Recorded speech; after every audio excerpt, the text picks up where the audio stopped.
दोस्तों नमस्कार, जेतान न्यूज़ में आपका स्वागत है। मैं हाजिर हूँ आईबी खान और आप देख रहे हो जेतान का सबसे बड़ा जेतान न्यूज़ यूट्यूब चैनल। आज जेतान न्यूज़ ग्राम पंचायत चुनावी यात्रा को लेकर रायपुर ग्राम पंचायत मुख्यालय आया और ऐसे दृश्य बहुत कम देखने को मिलते हैं जहां बैलगाड़ी जैसी आज भी इस आधुनिकता के इस दौर में बैलगाड़ियां हैं। तो मेरे साथ भाई साहब है, क्या नाम है भाई आपका? मनीष। मनीष जी, आप कहाँ के हो? रायपुर। आपके रायपुर ग्राम पंचायत में सरपंचों के चुनाव है, आपको पता है? पता है साहब।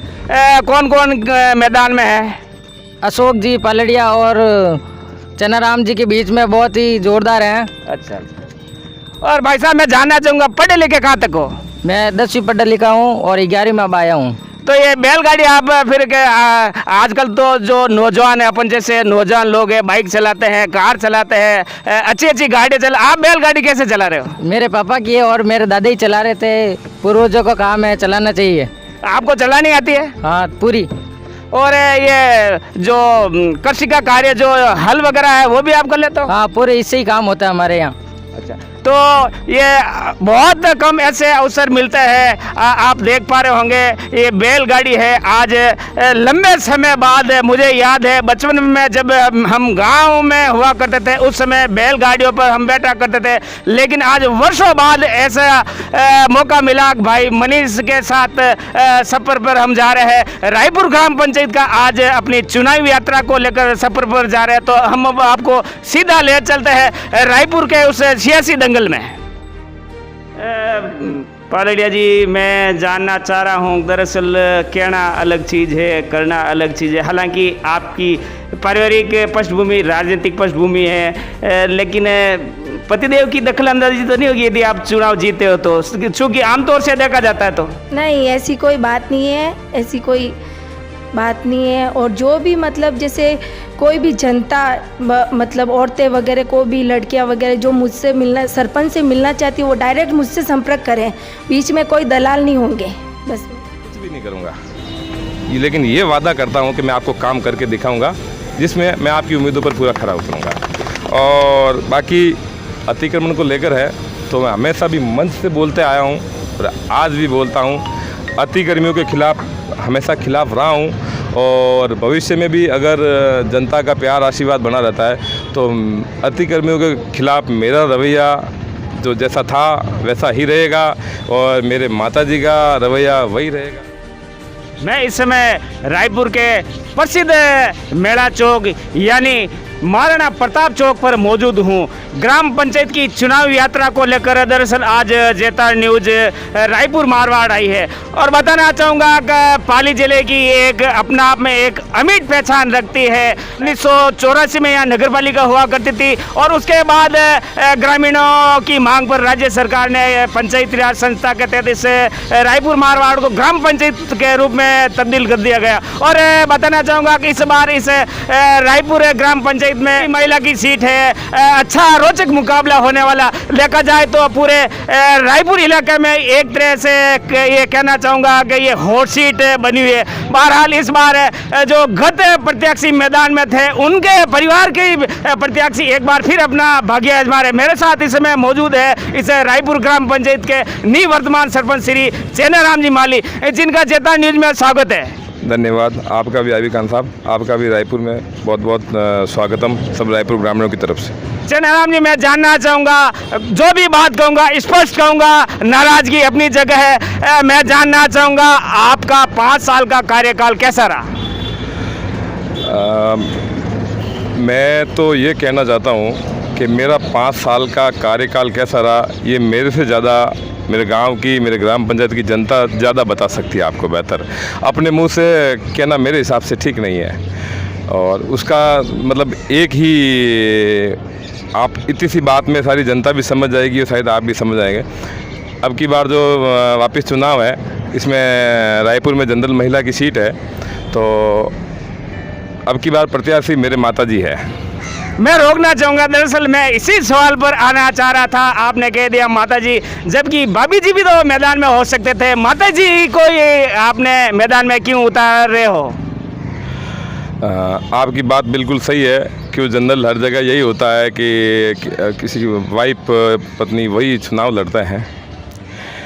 मेरे जो आदर्श है, ये सच बात है, मैं बहुत नीचे स्तर से उठा हूँ और आज जो कुछ भी हूँ उसके पीछे जो हिम्मत है वो मेरी माँ और मेरे पिताजी, उनकी हिम्मत है। जहाँ जहाँ बुरा वक्त आया, जहाँ जहाँ कुछ कठिनाइयाँ और परेशानियाँ आई हैं, उसमें हर जगह हिम्मत और एक ढाल की तरह अगर मेरे साथ कोई खड़ा हुआ है तो वो मेरी माँ है।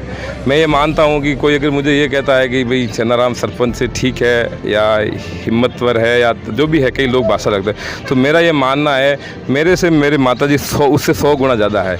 इसलिए अगर उनका कोई मतलब अगर वो मेरे फ़ैन है तो मैं मेरे माताजी का फ़ैन हूँ। रीज़न कि मैं बहुत बुरे वक्तों में मेरी जो हिम्मत बढ़ी है और जो मैं परिस्थिति से अपने लोगों से बीच जो आज मेरा जो भी मैंने जहाँ भी जो मुकाम हासिल किया है वो मेरी माँ की देन है।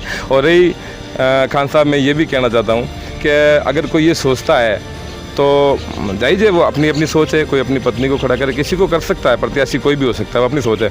लेकिन मेरे हिसाब से माँ आदर्श है, जन्म से लेकर परिस्थितियों से लेकर जिस स्थिति तक पहुँचने वाले पहली माँ है। इंसान की जो पहली गुरु है वो भी माँ होती है।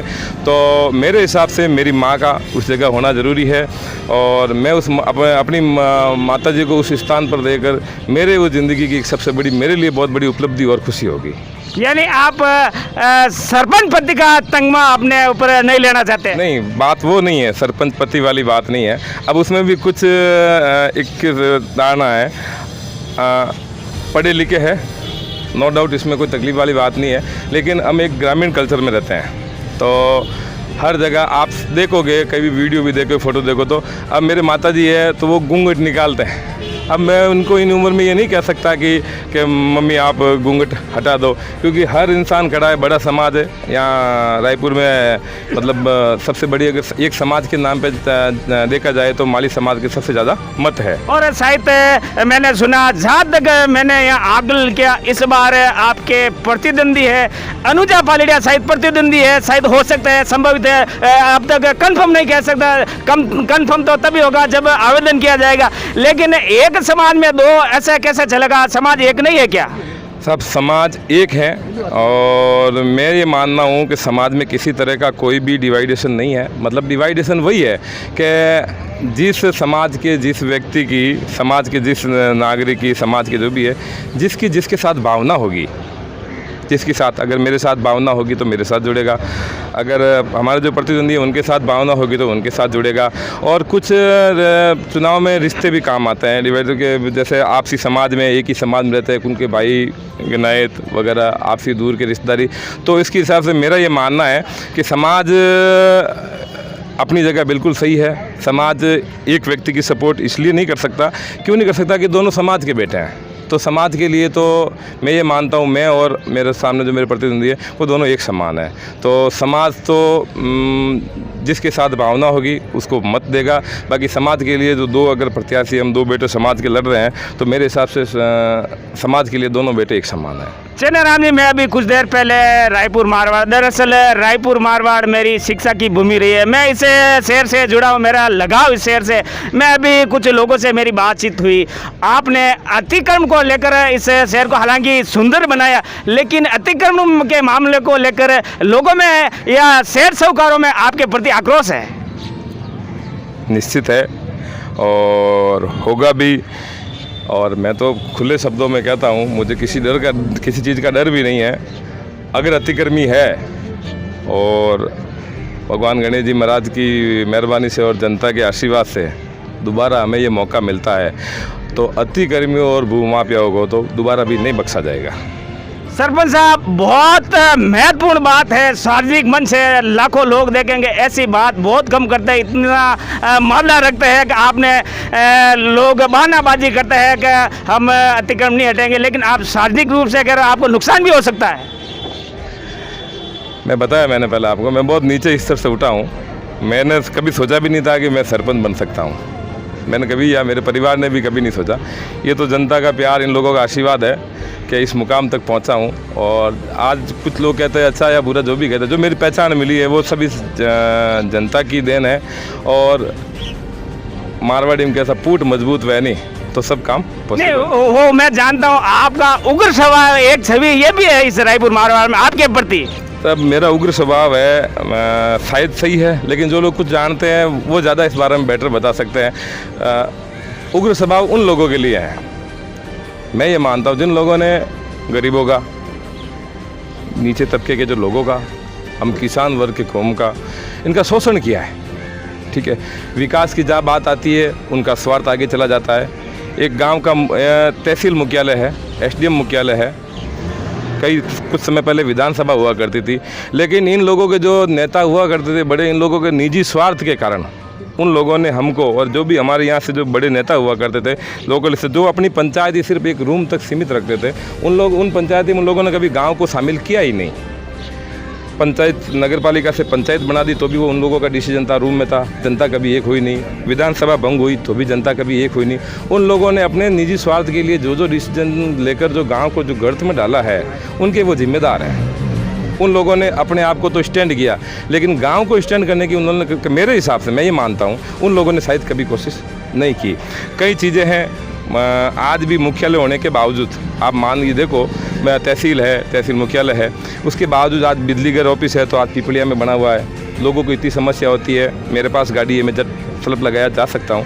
आम आदमी, किसान आदमी 10 किलोमीटर दूर से रहता है, उसको वहाँ से वो टेम्पो पकड़ के आता है, यहाँ से फिर बस पकड़ के जाता है, उसके आने जाने का 100 रुपये किराया लग जाता है, दिन भर की उसकी मजदूरी चली जाती है, और वो कितनी परेशानी होकर वहाँ पर जाके भी अगर आदमी आगे अफसर नहीं मिलता है तो आप मानो उसको वही रूटीन दोबारा अपनाना पड़ेगा। मुझे मालूम है एक जमाना वो भी था जब लोगों को विद्युत बिल भरने के लिए पिपलिया जाना पड़ता था। जी, मैं वही समस्या कह रहा हूँ। आज जैसे मुख्यालय होने के बाद कोर्ट भर में चला गया, पीडब्ल्यूडी ऑफिस यहाँ से चला गया। अब उन लोगों ने ये बता दिया कि भाई कारण क्या है कि हमारे पास ऑफिस नहीं है, अभी बिजली घर और चला गया। मतलब ये कई चीज़ें ऐसी है जो यहाँ से चली गई, आप मान के चलो। और रीज़न क्या बताया कि हमारे पास ज़मीन उपलब्ध नहीं है। लेकिन मैं ये आपकी मन से ये बताना चाहता हूँ, हमारे पास जितनी ज़मीन है, शायद हाईवे की किसी ग्राम पंचायत के पास सरकारी ज़मीन नहीं है। करोड़ों अरबों रुपए की ज़मीन है। रीज़न क्या है? कुछ पूंजीपति लोग, चाहे कुछ भी उनका वर्चस्व मान लो राजनीति में, क्योंकि बड़े जो लोग हैं उनके लिए पार्टी मायने नहीं रखती, वो तो चाहे वो कांग्रेस आओ चाहे बीजेपी आओ, मेरे जैसे उनका राज हमेशा चलता है। ठीक है, कांग्रेस आओ तो ये उसमें चले जाएंगे, बीजेपी आए, हमेशा मरती है ना तो उसकी आड़ में जनता ही मरती है। ठीक है, तो उन लोगों ने उन ज़मीनों पे कब्जा कर रखा तो शायद नीचे बैठे लोगों की हिम्मत ही नहीं, उस चीज़ के लिए लिख के देने की हिम्मत ही नहीं हुई। बाकी आज आप रायपुर जहाँ से हाईवे से निकलोगे, वहाँ से लेकर टोल टैक्स तक जो दोनों तरफ ज़मीन है, आप मान के चलो कि दोनों तरफ गौचर की ज़मीन है, आप इसकी कीमत आँक के चलो। इतनी ज़मीन हमारे पास, अगर 1000-1200 बीघा हमारे पास ज़मीन हाईवे पे मौजूद होने के बाद अगर कोई सरकारी संस्थान यहाँ से चला जाता है तो ये हमारे लिए बहुत शर्म की बात है। और अभी कहते हैं कि 5 बीघा ज़मीन नहीं मिलती, 10 बीघा ज़मीन नहीं मिलती। अभी केंद्र सरकार और राज्य सरकार की एक कंबाइन योजना है जिसके अंदर लगभग 120 बीघा ज़मीन चाहिए। 120 बीघा ज़मीन बहुत होती है, उसके लिए अभी शायद लोगों को पता भी नहीं, लेकिन ये हमारे गांव के लिए बहुत खुशी की बात है। पूरे जोधपुर जोन के लिए कृषि विज्ञान केंद्र पाली ज़िले में रायपुर के लिए सेलेक्ट हुआ है, और वो रायपुर के लिए बहुत बड़ी बात है। और उसके लिए हमारी तरफ से प्रस्ताव भी हमने दे दिए हैं। और जो गौचर की ज़मीन, जो नियम के तहत दूसरी जगह गौचर की ज़मीन लेकर अगर आप दूसरी जगह गौचर की ज़मीन देनी होती है तो उसकी एवज में वो 120 बीघा ज़मीन हमने खीवल की सरकारी ज़मीन में गौचर को सुपुर्द भी कर दी है। ये हमारी कार्रवाई। चेन्नाराम जी, मैं जानना चाहूँगा, आपने अपने विकास कार्य बताए, आपने अपने कार्यकाल की उपलब्धियाँ बताई, लेकिन कई बार ऐसा होता है कि अपन काम करना चाहते हैं लेकिन कई बार काम छूट जाते हैं। तो आपके कार्यकाल में ऐसे कौन से काम थे जो आप नहीं करा पाए और आने वाले सरपंच से आप उम्मीद रखते हैं? खान साहब, हकीकत बात है, मैं ये मानता हूँ कि शायद मैंने जितना मेरे से हो सका मैंने उतना करवाया है, जहाँ तक कोशिश की है। और पिछली बार पूछा मैं, मेरी एक कमी रही बीच में ये कमी रही कि आप ये मान के चलो कि पेट पालना भी ज़रूरी है, काम धंधा भी ज़रूरी है। मैं कुछ समय मैंने अपने काम धंधे में दिया, वहाँ कहीं न कहीं मुझसे गलती हुई, मैं ये मन से मानने को तैयार हूँ। लेकिन जितना पैसा हमको सरकार से मिला है उस पैसे का एक रुपये का हमने बड़े सही तरीके से उपयोग कर कर, और काम के लिए हमने उसी चीज़ों को मुद्दा बनाया, काम के लिए हमने उन्हीं चीज़ों को मुद्दा बनाया जो निजी किसी एक व्यक्ति या 5 लोगों की ज़रूरत नहीं होकर वो पूरे गांव की ज़रूरत है। आप देख सकते हैं, इसके लिए ये जनता को पूछ सकते हैं। और रही आगे काम की काम है, तो मैंने पिछली बार भी कहा था मैं वादा कुछ भी नहीं करूँगा, लेकिन ये वादा करता हूँ कि मैं आपको काम करके दिखाऊँगा जिसमें मैं आपकी उम्मीदों पर पूरा खरा उतरूँगा। और बाकी अतिक्रमण को लेकर है तो मैं हमेशा भी मंच से बोलते आया हूँ और आज भी बोलता हूँ, अतिक्रमियों के खिलाफ हमेशा खिलाफ रहा हूँ, और भविष्य में भी अगर जनता का प्यार आशीर्वाद बना रहता है तो अतिक्रमियों के खिलाफ मेरा रवैया जो जैसा था वैसा ही रहेगा, और मेरे माताजी का रवैया वही रहेगा जो मेरा था। और माताजी अगर सरपंच चुने जाते हैं गांव से, तो मैं 5 साल मेरे माताजी के साथ निस्वार्थ उनके साथ कदम से कदम मिलाकर अपने गांव के लिए 24 घंटे पूरे समर्पित करूंगा, और गांव के हर विकास में जहां तक हो सकेगा, चाहे उसके लिए मुझे राज्य सरकार तक जाना पड़े, चाहे केंद्र सरकार तक जाना। राज्य सरकार तो आप मेहरबान है, जहाँ तक मेरा मानना है, हालांकि ये पद गैर राजनीतिक है। जी बिल्कुल ये बात सही है कि बहुत समय बाद किसी सरकार ने रायपुर की तरफ ध्यान दिया है, और उसके लिए है मेहरबानी उस लोगों की, वो गांव के लोगों का साथ है, उनका विश्वास है। और मैं ये मानता हूं कि नई सरकार चुनने के बाद लगभग, मैं एक्यूरेट नहीं कह सकता, लेकिन बड़ी बड़ी उपलब्धियों में हमारे एक ग्राम पंचायत रायपुर साइट 18 से 20 करोड़ रुपए की वित्तीय स्वीकृति जारी हो चुकी है। बहुत बड़ी उपलब्धि है, बहुत बड़ी उपलब्धि है। हालांकि ये भाई मैं जानना चाहूँगा, हालांकि हो सकता है सरपंच साहब के समर्थक भी होंगे, मैं जानता नहीं हूँ, लेकिन सरपंच साहब ने जो बात बताई है सत्य है क्या? चूँकि आपने 18 करोड़ की योजना बताई है सरपंच साहब। हाँ। जैसे पिछली बार कॉलेज के लिए ये बहुत बड़ी विडंबना है कि एक सरकार मुख्यालय के लिए कॉलेज देती है, और कुछ लोग अपने राजनीतिक फ़ायदा उठाने के लिए उसी कॉलेज को ये कहकर दूसरे अन्य गांव में शिफ्ट कर देते हैं कि भाई इनके पास ज़मीन उपलब्ध नहीं है, जबकि हमारे पास गांव का जो हर्ट है वहाँ ज़मीन उपलब्ध है, हमारे पास ज़मीन है। लेकिन हमारी मजबूरी इतनी देखिए आपके, हमारे जो चीज़ हमारे लिए स्वीकृत हुई है उसके बावजूद भी हमें 3 दिन के लिए भूख हड़ताल पर बैठना पड़ा, और उसके बाद सरकार ने हमारी मांग मानी, और वो हमारा जो रायपुर के लिए जो कॉलेज स्वीकृत हुआ वो रायपुर में फिर शिफ्ट हुआ, जो बल्कि नहीं तो किसी अन्य ग्राम पंचायत में चला जाता। ये राजनीतिक द्वेषता के कारण उन लोगों ने कोशिश की। उसके बाद सरकार आने के बाद लगभग 6-6.5 करोड़ की वित्तीय स्वीकृति हमारे को कॉलेज को मिली है। 5 करोड़ की 4 करोड़ 99 लाख की लगभग 5 करोड़ की स्वीकृति हमारे को एक मास्टर प्लान है जो पूरे एरिया में जितनी भी पाइपलाइन जो 40-50 साल से मतलब क्षतिग्रस्त हो चुकी है। पहले लोग कम थे तो कनेक्शन वो लाइन छोटी थी, अब उसमें आदमी तो जनता तो बढ़ गई है, जनसंख्या बढ़ गई है, लेकिन पाइपलाइन आज भी है तो उसको पानी की बहुत समस्या होती है, तो वो भी इसी कार्यकाल में हुआ है। और उसके बाद आप देखिए बड़ी बड़ी जो कनेक्टिंग सड़कें हैं जो आपस में गाँवों को जोड़ती है वो सारी सड़कें इसी कार्यकाल में हुई है। और अभी जैसे हमारा खीवल गांव है वहाँ से एक 8 जो स्कूल जो 8वीं तक थी उसको 10वीं तक किया गया है। और सबसे बड़ी बात ये सरकार को मैं धन्यवाद देना चाहता हूँ कि सरकार की योजना थी कि हर ब्लॉक मुख्यालय पे एक अंग्रेजी माध्यम स्कूल होगी, लेकिन सरकार के आशीर्वाद उनके आशीर्वाद से ही मान लीजिए या उनके विश्वास से उनके सहयोग से कि रायपुर मुख्यालय को रायपुर तहसील को 2 अंग्रेजी विद्यालय मिले हैं, जो एक तो बर में स्थानांतरित हुआ और एक रायपुर में हमारा हुआ। इससे सबसे बड़ा बेनिफिट जो होगा वो हमारे जो गरीब और नीचे तबके के लोग होगा। आप मान के चलिए कैसे कि जो सक्षम व्यक्ति है वो महीने की 50,000 60,000 20,000 फीस बढ़ सकता है, उनके साल की जो भी फीस बढ़ सकता है, लेकिन वो बच्चा अच्छा टैलेंटेड भी है, लेकिन वो अंग्रेजी स्कूल में शायद पढ़ने में सक्षम नहीं हो, क्योंकि मैं खुद उस स्तर से उठा हुआ हूँ, मेरे को पता है, मैंने भी पढ़ी बीच में छोड़ी है, किन परिस्थितियों में छोड़ी है मुझे पता है। तो उन बच्चों के लिए जो बीच में से गाँवों के बीच में से निकल के आते हैं, जो टैलेंटेड लड़के होते हैं, उनके लिए ये स्कूल वरदान साबित होगा और इस स्कूल का फ्यूचर जो है बहुत ब्राइट होगा और नई नई प्रतिभाएं जो है वो निकल कर सामने आएगी और हमारे गांव का जो फ्यूचर है वो आगे बढ़ेगा। सरपंच साहब, मैं एक अंतिम सवाल जानना चाहूँगा। देश भर में लॉकडाउन की स्थिति थी, पिछले 6 माह से कोरोना काल की स्थिति है, लॉकडाउन भी लगा। उस चूँकि मैं लॉकडाउन की स्थिति में इस समय वो आया भी था, लेकिन अपना मिलना नहीं हुआ उस समय। ग्राम पंचायत ने क्या किया ये तो मैं प्रॉपर नहीं बता सकता हूँ। किस लिए नहीं बता सकता हूँ कि उस वक्त मैं सरपंच पद पे नहीं था, क्योंकि मैं निर्विवाद, उसके बाद चुनाव थे लेकिन कोर्ट के कारणों से स्थगित हो गए, फिर कोरोना आ गया। तो सरकारी कार्य जो है वो प्रशासक ने, उन्होंने और अपने BDO साहब वगैरह उन लोगों ने किया है।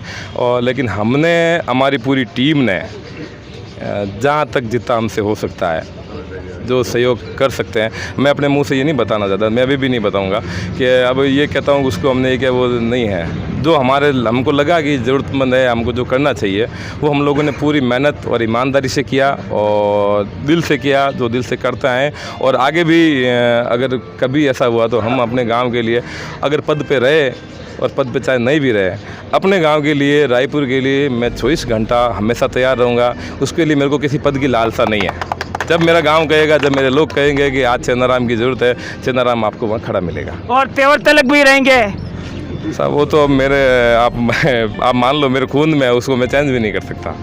तो ये थे रायपुर मारवाड़ ग्राम पंचायत के निवर्तमान सरपंच श्री चेन्नाराम जी, जो इस बार इस चुनावी महासमर में चूंकि की सीट आने के कारण अपनी माता श्री को मैदान में उतार रहे हैं। ये अलग बात है कि जीतेंगे या हारेंगे, लेकिन आपके चेहरे पर खुशी का माहौल फिलहाल लग रहा है। तो मैं अब आपको आगे ले चलता हूँ और तमाम जितने भी उम्मीदवार हैं, मेरी ओर से हार्दिक शुभकामना। ऐसा आप कदापि नहीं सोचे कि मैं चेन्नाराम जी के लिए व्यक्तिगत प्रचार के लिए, दरअसल मैंने सभी जितने भी उम्मीदवार हैं, तमाम उम्मीदवारों को आमंत्रित किया था कि ये खुला मंच है, आप आकर अपनी बात रख सकते हैं। ये अलग बात है कोई बात रखे या न रखे, लेकिन कोई जेता न्यूज़ पर ये लांछन लगाने की चेष्टा न करे। अभी भी मेरा खुला मंच है, जो भी प्रत्याशी है वो आकर अपनी बात रख सकते हैं, बेबाक बात रख सकते हैं। यदि चेन्नाराम जी ने कोई अपना पद का दुरुपयोग किया तो वो बात भी रख सकते हैं। मेरे साथ इस समय मौजूद है रायपुर ग्राम पंचायत के सरपंच प्रत्याशी के रूप में अपने भाग्य आजमाने वाली श्रीमती अनुजा जी पालड़िया। बताना चाहूँगा कि आप जो पालड़िया परिवार है, जिनका इस रायपुर मारवाड़ में अपना एक राजनीतिक वजूद रहा, लंबे अरसे तक इनकी परिवार की पृष्ठभूमि को देखा जाए तो अधिकांश समय सरपंच इनके परिवार के ही बने। तो इस बार हालांकि गत साल भी सहित इनके परिवार से ही चुनाव लड़ा, सहित चुनाव में पराजय का सामना करना पड़ा, लेकिन एक बार फिर आप चुनावी मैदान में। तो मैं बहन पालड़िया जी का स्वागत करता हूं और जानना चाहता हूं कि आपका क्या बेस पर आप चुनाव लड़ रहे हो, क्या चुनावी मुद्दे रहेंगे आपके? मैं आपको तो सबसे पहले नमस्ते कहना चाहती हूँ और मेरा उद्देश्य यही है कि गांव का बहुमुखी विकास करना। जो भी मेरे साथ जनता जुड़ रही है उससे मैं उनका समर्थन चाहती हूँ, और जो भी जैसे शिक्षा, चिकित्सा, इस पर मैं पूरा जोर दूँगी कि भी अपने बच्चों को शिक्षा है, इसमें चिकित्सा की जो हमारे रायपुर में जो भी समस्या है उससे जनता को पूरा कहूँगी कि भाई, जनता से कहूँगी कि भाई चिकित्सा की जो भी समस्या आप उसका मैं समाधान करूँगी। और जो भी मतलब NOC पट्टे वगैरह हैं तो उसको मतलब ग्राम पंचायत के नियम अनुसार जारी किए जाएंगे इसमें। और जो बाहरी वातावरण है, जैसे बाहर जैसे खीवल और हरिसागर, ये भी जो एरिया है उसमें मैं सप्ताह में एक बार बैठूंगी और वहाँ की समस्या जो भी है उसमें मैं जाकर उनका समाधान करूँगी। पालड़िया जी, मैं जानना चाह रहा हूँ, दरअसल कहना अलग चीज़ है, करना अलग चीज़ है। हालांकि आपकी पारिवारिक पृष्ठभूमि राजनीतिक पृष्ठभूमि है, लेकिन पतिदेव की दखलंदाजी तो नहीं होगी यदि आप चुनाव जीते हो तो, चूँकि आमतौर से देखा जाता है तो? नहीं, ऐसी कोई बात नहीं है, ऐसी कोई बात नहीं है। और जो भी मतलब जैसे कोई भी जनता मतलब औरतें वगैरह को भी, लड़कियां वगैरह जो मुझसे मिलना, सरपंच से मिलना चाहती है, वो डायरेक्ट मुझसे संपर्क करें, बीच में कोई दलाल नहीं होंगे। बस मैं इतना कहना चाहती हूँ। आप पढ़े लिखे तक कहाँ तक हो आप? मैं 12वीं पढ़ी लिखी हूँ। और महिलाओं के लिए कुछ करने का इरादा है क्या? उनके लिए यदि आप सरपंच चुने जाते हो तो महिलाओं के लिए आप क्या करोगे, चूँकि आप खुद महिला और सीट भी महिला इस बार? महिलाओं के लिए जैसे कि ग्राम पंचायत में जो भी योजना महिलाओं के लिए आती ना, उसे जैसे नरेगा चल रहा है तो उसे मैं चलाऊंगी नरेगा, जिसमें महिला अपनी मजदूरी वगैरह कर सके। और क्या।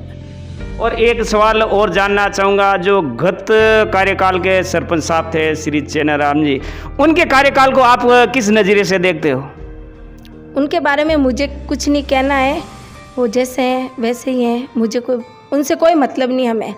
मैं तो यही जनता से कहना चाहती हूँ कि आप अब की हमें पूरा सहयोग करें और हमें समर्थन दें, और मुझे बड़े बुजुर्गों का आशीर्वाद चाहिए। जैसे आप कहना चाहोगी कि जिस तरह से इस पालेड़िया परिवार को जो रायपुर मारवाड़ की जनता ने जो स्नेह दिया, वो स्नेह आप चाहती हो? हाँ, बस जो आज तक जैसे मेरे दादी ससुर जी रहे, मेरे स्वर्गीय ससुर जी रहे और मेरे काकी ससुर जी रहे, जैसे भी उनको आशीर्वाद मिलता जा रहा है, इसीलिए मैं जैसे मिला है वैसे ही मैं आप सभी जनता से हाथ जोड़कर निवेदन करती हूँ कि ऐसा आशीर्वाद मुझे भी दें, और उनके जैसा उन्होंने किया है इतने सालों में वैसा मैं भी करूँगी। उनसे बेहतर करने का प्रयास करोगे? हाँ, उनसे बेहतर करने का प्रयास करूँगी। तो ये थे श्रीमती अनुजा जी पालेड़िया, जो रायपुर मारवाड़ ग्राम पंचायत जैसी बड़ी ग्राम पंचायत है, आपके चेहरे पर लग रहा है कि जीत के भाव लग रहा है। मेरी ओर से सभी को शुभकामनाएं, आपके जो प्रतिद्वंदी है उनको भी शुभकामनाएं हैं, और आपके लिए भी मेरी शुभकामनाएं, मेरे लिए दोनों सम्मान है। तो बहरहाल ये थे श्रीमती अनुजा जी पालेड़िया, जो जैतान न्यूज़ से रूबरू हो रहे थे। मौका मिलेगा, भगवान ने चाहा, यदि आप जीते तो आपके पास भी आएंगे, और प्रेम देवी जी जीते तो उनके पास भी जाएंगे। तो बहरहाल मेरी ओर से दोनों, फिलहाल अभी जो इस रायपुर की राजनीति जो है उसमें दो चेहरे ही सामने है, और महत्वपूर्ण बात यह है कि दोनों ही माली समाज से ताल्लुक़ रखते हैं। ये अलग बात है, इस रायपुर मारवाड़ की जनता को ये देखना है कि इनमें चयन किसका करता है। तो बहरहाल मैं आपसे चाहता हूँ इजाज़त दीजिए, मुझे इजाज़त। मैं आईबी खान, कैमरामैन जितेंद्र सैनी के साथ जैतान न्यूज़ के लिए। आप हमारा जैतान न्यूज़ यूट्यूब चैनल जरूर सब्सक्राइबर करें, और हम जल्दी आने वाले समय में एक ऐसी ग्राम पंचायत आपके सामने लाएंगे जहां इन दिनों वहाँ चुनावी महासमर लगातार बना हुआ है। लोगों का लगातार हमारे पास फ़ोन आ रहे हैं, हर ग्राम पंचायत में हमारा जाना संभव नहीं है। जो बड़ी ग्राम पंचायत है इस रायपुर पंचायत समिति इलाके की, तो उस चुनिंदा ग्राम पंचायत हमारा जाने का प्रयास दीजिए। मुझे धन्यवाद।